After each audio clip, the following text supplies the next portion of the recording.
2 నెలల్లో ఎలక్షన్స్ వస్తున్నాయి.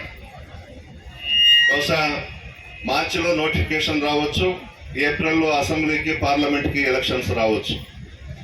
చంద్రబాబు ఒక పక్క, పవన్ కళ్యాణ్ ఒక పక్క, కాంగ్రెస్ పార్టీ ఒక పక్క, బీజేపీ ఒక పక్క. సరే, చంద్రబాబు నాయుడు సంగతి మీకు అందరికీ తెలుసు. ఎప్పుడు కూడా ఎలక్షన్స్లో ఒంటరిగా రాలేడు, భయస్థుడు. ఈరోజు దత్తపుత్రుడిని కలుపుకున్నాడు పవన్ కళ్యాణ్ని. పవన్ కళ్యాణ్ సంగతి మీకు అందరికీ తెలుసు. 5 భార్యలు ఆయన పవన్ కళ్యాణ్. ఆయన్ని ఈయన కలుపుకొని జగన్మోహన్ రెడ్డి గారిని ఓడించాలంట, ఇంట్లో కూర్చోబెట్టాలంట, ఈ రాష్ట్రానికి వాళ్ళు ముఖ్యమంత్రులు కావాలంట. మీరు ఆలోచించుకోవాలి, ఈ 4 సంవత్సరాల 9 నెలల్లో ఎవరు మీకు అండగా ఉన్నారు, ఎవరు మీకు సంక్షేమ పథకాలు ఇచ్చినారు అనేది మీ మనస్సాక్షిగా మీ గుండె మీద చెయ్యి వేసుకొని మీ కుటుంబ సభ్యులతో సమావేశం కాండి. వీళ్ళెవరు కూడా కనిపించలేదు ఈ 4 సంవత్సరాల 9 నెలల్లో. కరోనా వచ్చింది. 2 సంవత్సరాలు మన రాష్ట్రం, దేశం, ప్రపంచమంతటా కూడా విలయతాండవం చేసిన విషయం కూడా మీ అందరికీ తెలుసు.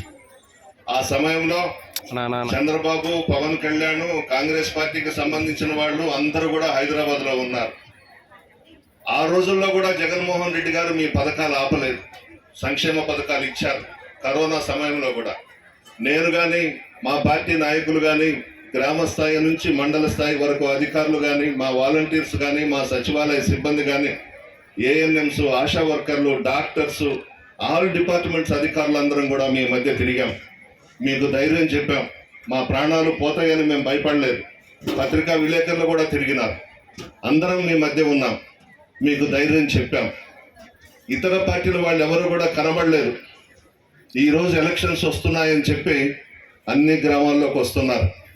మేము ఉద్ధరిస్తాము, మాకు సహకరించండి, మమ్మల్ని ఆశీర్వదించండి అని. ఒక్కసారి ఆలోచించుకోండి.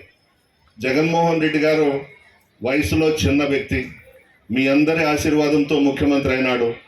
ఈరోజు రాష్ట్రాన్ని భారతదేశంలోనే ఒక ఆదర్శ రాష్ట్రంగా తీర్చిదిద్ది పేదలకు అండగా ఉన్నాడు. జరగబోయే ఎన్నికల్లో పేదలకు, పెత్తందారులకు పోటీ. పేదలు జగన్మోహన్ రెడ్డి వైపు ఉన్నారు, పెత్తందారులు చంద్రబాబు, పవన్ కళ్యాణ్ వైపు ఉన్నారు. పేదలకు, కోటీశ్వర్లకు పోటీ జరగబోతా ఉంది ఎన్నికల కురుక్షేత్రంలో. పేదలు జగన్మోహన్ రెడ్డి గారి వైపు ఉన్నారు, పెద్ద పెద్ద వాళ్ళంతా, కోటీశ్వర్లంతా చంద్రబాబు, పవన్ కళ్యాణ్ కొమ్ము కాస్తున్నారు. జగన్మోహన్ రెడ్డి గారు మిమ్మల్ని నమ్ముకున్నాడు. నాకు తెలిసి మా కుటుంబం 1961 నుంచి రాజకీయాల్లో ఉన్నాం. అప్పటి నుంచి చూస్తున్నాను. ఏ ముఖ్యమంత్రి కూడా, ఏ రాజకీయ నాయకుడు కూడా ఆ విధంగా చెప్పి ఉన్నాడు. ఒకే ఒక్క మాట చెప్పాడు జగన్మోహన్ రెడ్డి గారు, మా ప్రభుత్వంలో నా ద్వారా మీకు న్యాయం జరిగి ఉంటేనే వైఎస్ఆర్ కాంగ్రెస్ పార్టీకి ఓటు వేయండి అని చెప్పిన మగాడు జగన్మోహన్ రెడ్డి గారు. చాలా మందిని చూసాం, ఉమ్మడి రాష్ట్రంలో చాలా మంది ముఖ్యమంత్రులను చూసాం, ఈ రాష్ట్రంలో ఒక ఎత్తుబారుని చూసాం. ఎవరు కూడా ఇంత ధైర్యంగా చెప్పిన వాళ్ళు లేరు. ఎందుకు చెప్పాడు? మీకు సహాయం చేశాడు. మీరు అడక్కపోయినా ఇప్పటి వరకు 2,75,000 కోట్లు మీ అకౌంట్స్లో వేశాడు జగన్మోహన్ రెడ్డి గారు. ఓటుకి 1,000 రూపాయలు ఇస్తారంట, 2,000 ఇస్తారంట, 3,000 ఇస్తారంట. బంగారంగా తీసుకోండమ్మా, ఫ్యాన్ గుర్తుకు ఓటేయండి. డబ్బులు మాత్రం వద్దనబాకండి. ఎందుకంటే అదంతా అక్రమంగా సంపాదించిన డబ్బే. 2 ఎకరాలు ఉండింది చంద్రబాబు నాయుడికి మాకు తెలిసి. ఉమ్మడి రాష్ట్రంలో 9 సంవత్సరాలు చేశాడు. ఈ రాష్ట్రంలో 5 సంవత్సరాలు ముఖ్యమంత్రిగా చేస్తే 4 లక్షల కోట్లకి అధిపతి అయినాడు.